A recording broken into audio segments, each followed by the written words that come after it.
We're here with Stephanie Gottlieb, the jewelry guru.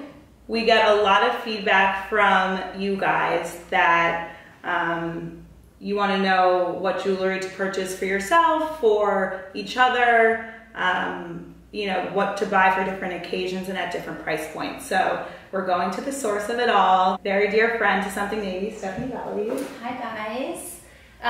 So yeah, we were talking about like what are those big moments when you would want to buy jewelry and how do you even start to pick a gift.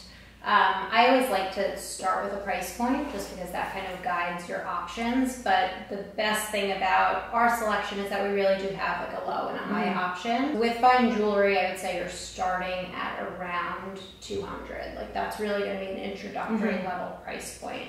So, you know, women love hearts. That's always kind of like a good go-to for any occasion. Valentine's Day would be sort of the obvious, but like an anniversary or a birthday is also a good heart-giving occasion. Yeah. So, I mean, our hearts, we do 4 different sizes. We just started doing black diamonds for like the edgier girl. If you wanted this to be a more important gift, and I know something Ariel loves is like a heart-shaped diamond. That's definitely going to be more of an investment. And the low would be something in a pave, and you kind of get the big look without the big price point. And pave means what exactly? So pave is just explaining how the stones are set. It's actually like referring to a French word for to pave. Oh. So essentially like a paved pathway of diamonds is kind of how they look when they're set that way. And typically pave set this way is less expensive than a single bigger diamond would be, because you're taking a bunch of little stones to take up the same surface area as one big one.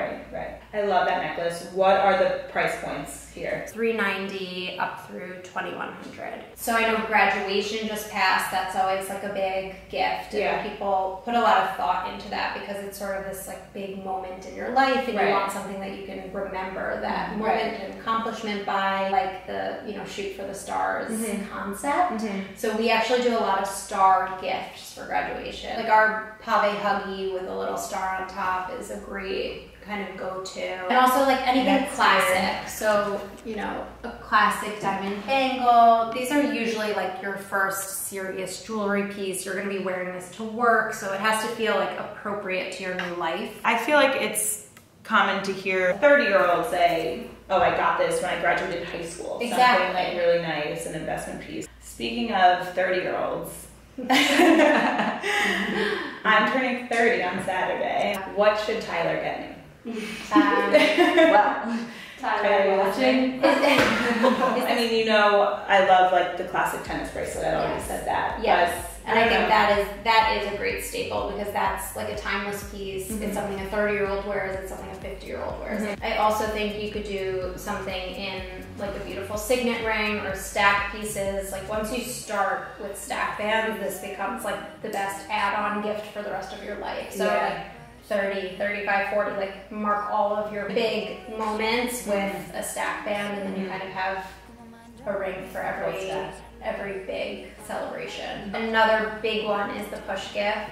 That's a big one, and women like kind of save up for something like that. A lot of people go with birthstones or like a pink or a blue moment just because it kind of, it's a good reminder every day. People will go with like a more serious diamond band or something that again becomes like one of their staple pieces. And I do think this is sort of a budget question because like the sky's the limit on what you could do here. I also love anything with a date on it. So like we did this date ring, which is cute. You'll never forget their birthday. Oh, that's so cool. That's so cute. And these could even be stacked. Like you could wear 2 date rings together for future kids. Let's talk about price point a little bit. Across all fashion categories, our followers love to look at high fashion, but also love to look for less. So we spoke about pave. So even this, for example, so, you know, if you want a diamond stud, a single stone is going to be expensive. And then taking it down a notch, going with something pave, again, that kind of keeps in the same look, but isn't that 1 stone or even 6 bigger stones. Yeah. Is men's a recent launch, or have you always done men's? So men's is newer, and I think it's going to take some education. It's like one of those new categories where people need to know they want it. I think there are guys out there who like love watches and enjoy jewelry and just aren't really sure like where they should start with it. I personally think that a guy looks better when he has a couple of pieces than just the one. If he has a whole stack, it feels intentional. Right. And it doesn't have to be fine jewelry. Like a lot of guys wear like the strings that look cool or like knotted ropes. I think like mixing that stuff high and low is fun. Right. I like that mix. I mean, even like this is $350 versus, you know, $4,000 to $7,000. So like mixing the high and low is kind of what gives it like texture and makes it more interesting. Right. What's your bestseller? Our hearts are our best sellers. All the sizes, but I'd say like small and jumbo are actually the best. We do really well with our wave cuff because this is sort of something that like if you have everything already, it's a good add-on. I have a personal question. So I just got married and now I have a new wedding band. So how can I use it up a little bit? So I think a pinky ring is really fun and youthful, and really it could start at like $200 and up.